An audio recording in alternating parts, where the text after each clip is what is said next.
Assalamualaikum warahmatullahi wabarakatuh. Perkenalkan, kami dari kelompok 8 akan mempresentasikan hasil diskusi kami mengenai materi gaya belajar.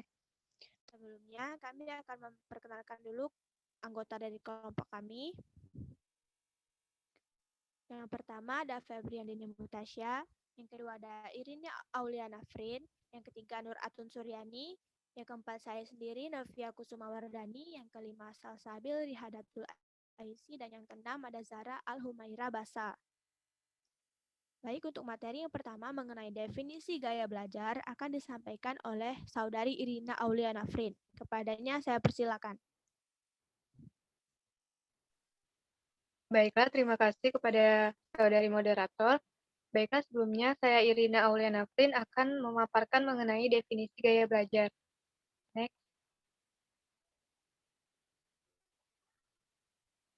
Gaya belajar terdiri dari kata gaya dan belajar. Dalam Kamus Besar Bahasa Indonesia, gaya adalah tingkah laku, gerak-gerik, dan sikap.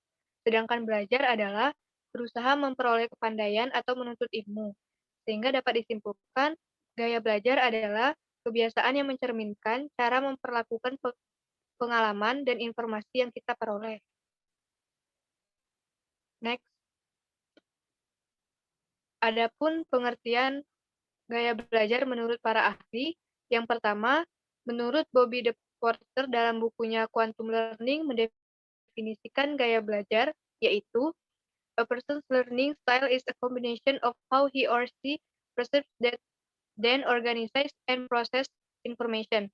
Artinya, gaya belajar seseorang adalah kombinasi dari bagaimana ia menyerap dan kemudian mengatur serta mengolah informasi.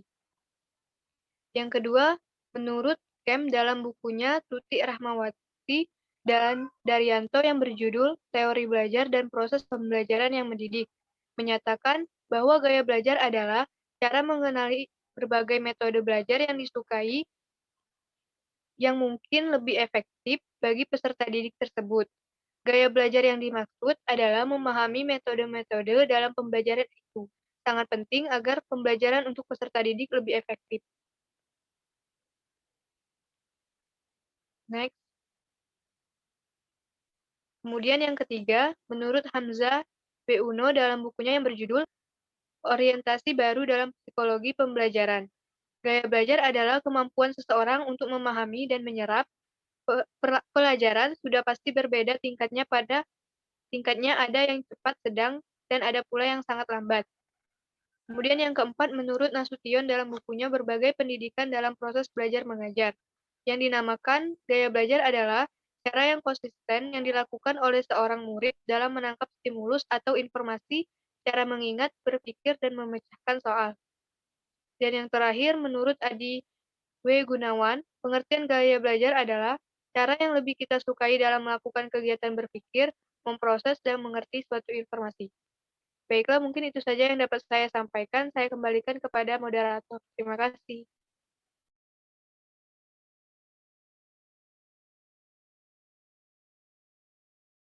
Baik, terima kasih kepada Irina. Materi selanjutnya mengenai macam-macam gaya belajar akan disampaikan oleh Saudari Zahra Al-Humaira. Kepadanya saya persilakan. Baik, terima kasih. Macam-macam gaya belajar. Gaya belajar ini ada 3. Yang pertama itu ada visual, auditory, kinestetik. Yang pertama itu ada gaya belajar visual. Visual learning adalah gaya belajar dengan cara melihat sehingga mata memegang peranan penting. Gaya belajar visual dilakukan seseorang untuk memperoleh informasi seperti melihat gambar, diagram, peta, poster, grafik, dan sebagainya. Bisa juga dengan melihat data teks seperti tulisan dan huruf.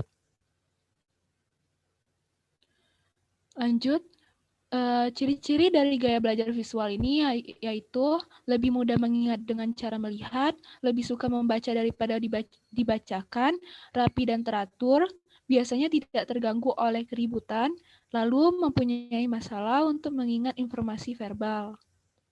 Yang kedua itu ada gaya belajar auditory. Gaya belajar ini biasanya disebut sebagai gaya belajar pendengar. Orang-orang yang memiliki gaya belajar pendengar ini mengandalkan proses belajarnya melalui pendengaran atau telinga. Mereka memperhatikan sangat baik pada hal-hal yang didengar. Mereka juga mengingat sesuatu dengan cara melihat dari yang tersimpan di telinganya. Pada umumnya, seorang anak yang memiliki gaya belajar auditori ini senang mendengarkan ceramah, diskusi, berita di radio, dan juga kaset pembelajaran. Mereka senang belajar dengan cara mendengarkan dan berinteraksi dengan orang lain. Lalu ciri-ciri gaya belajar auditori, yaitu lebih mudah mengingat dengan lalu mudah terganggu oleh keributan,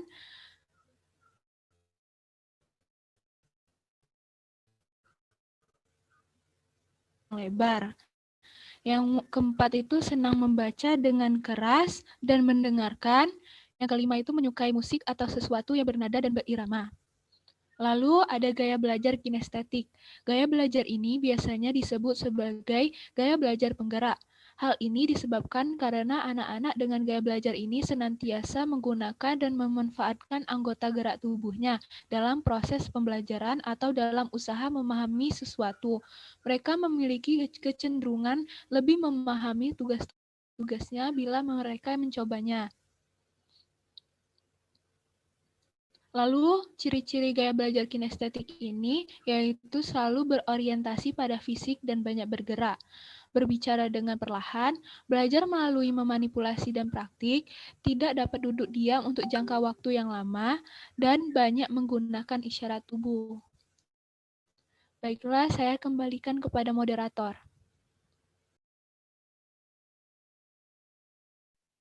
Baik, terima kasih atas penjelasan dari Zahra. Materi selanjutnya adalah cara merangsang gaya belajar yang akan dijelaskan oleh Saudari Febriandini Muhtasya. Kepada Febri, saya persilakan. Baiklah, terima kasih kepada moderator. Di sini saya akan membahas tentang cara merangsang gaya belajar. Itu terdiri dari 3, yaitu yang pertama visual, kedua auditorial, dan ketiga kinestetik. Next.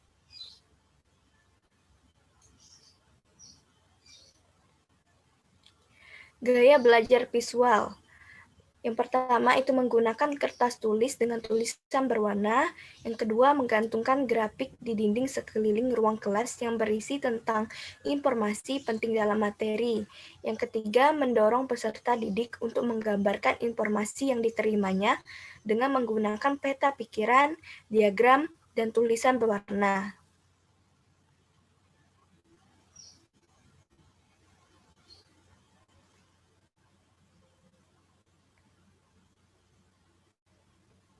Next.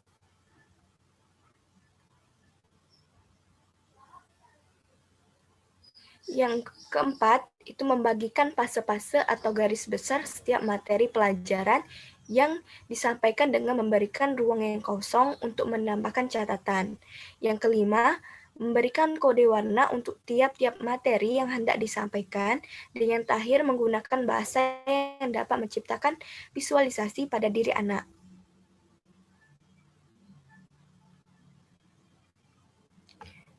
Yang kedua itu cara merangsangnya dengan gaya belajar auditorial.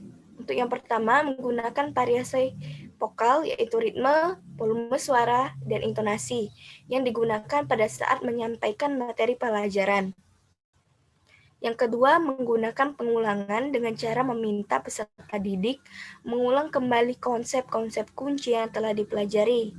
Ketiga, mengembangkan dan mendorong setiap peserta didik untuk membuat jembatan keledai untuk menghafal setiap kunci. Next. Keempat, menggunakan musik sebagai aba-aba untuk memulai suatu kegiatan. Kelima, itu mendorong peserta didik terutama untuk pelajar auditorial untuk merekam informasi-informasi penting untuk kemudian didengarkan ulang karena pelajar auditorial tidak perlu senang mencatat. Yang terakhir, mengizinkan peserta didik untuk berbicara secara perlahan pada saat sedang mempelajari konsep yang harus dipahami. Next. Untuk yang ketiga, gaya belajar kinestetik. Yang pertama, menggunakan alat bantu saat mengajar untuk menimbulkan rasa ingin tahu dan menekankan konsep-konsep kunci. Yang kedua, menggunakan stimulus konsep agar setiap peserta didik dapat mengalaminya sendiri.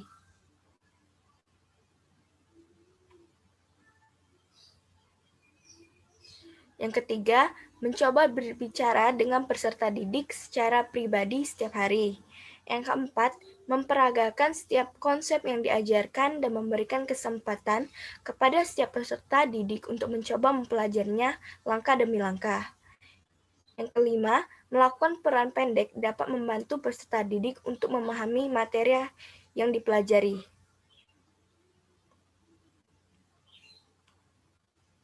Nah, jadi untuk mengenali gaya belajar peserta didik adalah kunci penting untuk pembelajaran yang efektif. Langkah awal yang harus kita lakukan adalah dengan cara mengenali setiap gaya belajar yang digunakan oleh setiap peserta didik. Dengan mengenali cara mereka memproses informasi, maka akan turut mempengaruhi strategi pembelajaran yang diterapkan di dalam kelas. Namun, bukan berarti bahwa kita hanya merangsang satu gaya belajar pada peserta didik, tetapi doronglah setiap peserta didik melibatkan seluruh gaya belajar yang dimilikinya. Karena dengan melibatkan seluruh gaya belajar tersebut akan dapat membantu peserta didik untuk memahami materi pelajaran yang diterimanya. Mungkin sekian dari materi yang telah saya sampaikan, saya kembalikan ke moderator. Baik, terima kasih atas penjelasannya Febri.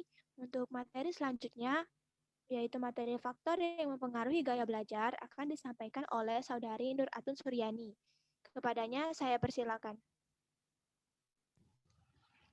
Baiklah, terima kasih pada moderator. Sini saya akan menjelaskan tentang faktor yang mempengaruhi gaya belajar. Next.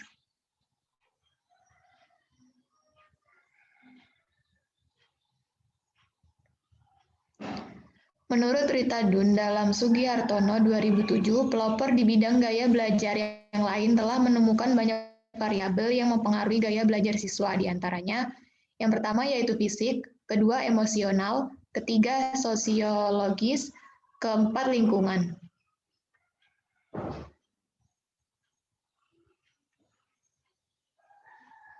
Selanjutnya yaitu menurut David Kolb dalam Gufron dan Risnawati, gaya belajar siswa dipengaruhi oleh tipe kepribadian, kebiasaan atau habit, serta berkembang sejalan dengan waktu dan pengalaman.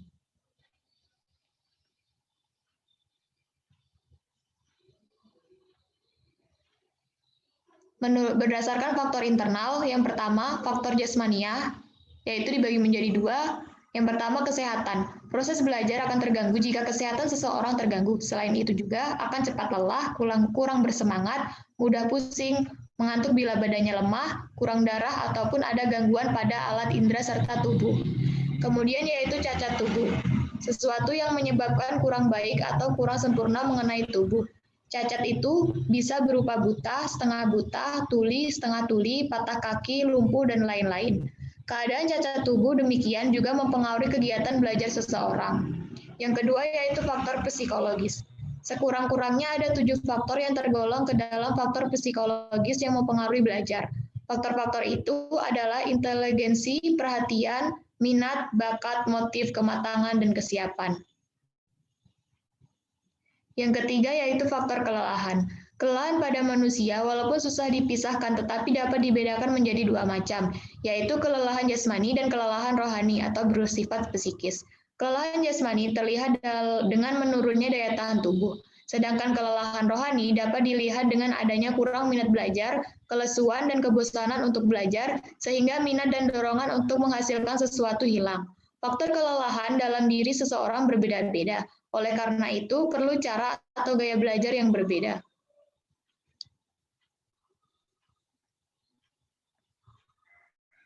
Selanjutnya yaitu faktor eksternal.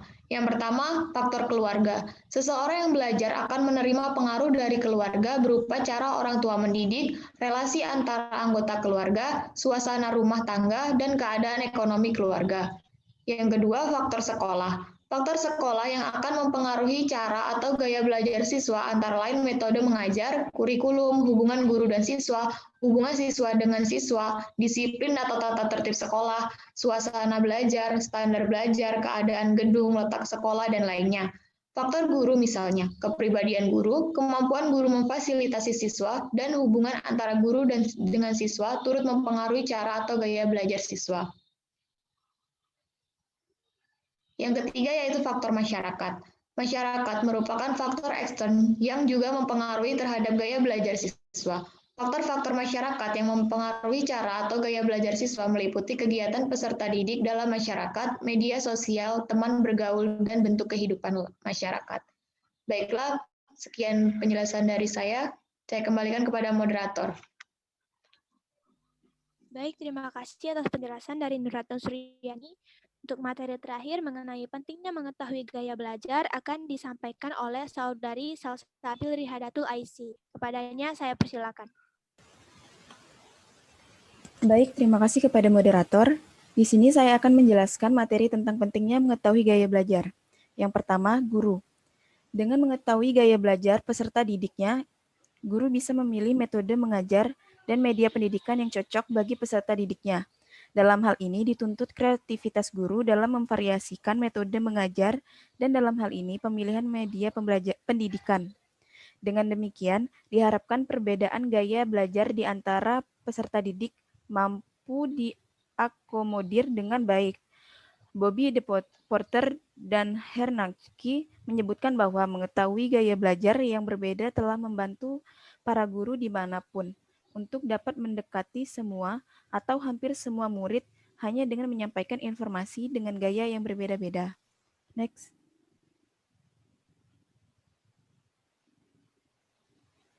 Dua, orang tua. Bagi orang tua, dengan mengetahui gaya belajar anaknya, memungkinkan bagi mereka untuk menyediakan fasilitas belajar yang sesuai dengan gaya belajar anak-anak mereka di rumah. Hal ini bisa dilakukan dengan menyediakan buku-buku serta gambar bagi anak dengan gaya belajar visual, menyediakan kaset-kaset pelajaran, dan sering berdiskusi dengan anak yang bergaya belajar auditori, dan menyediakan alat-alat praktek bagi anak yang kecenderungan bergaya belajar kinestetik. Next.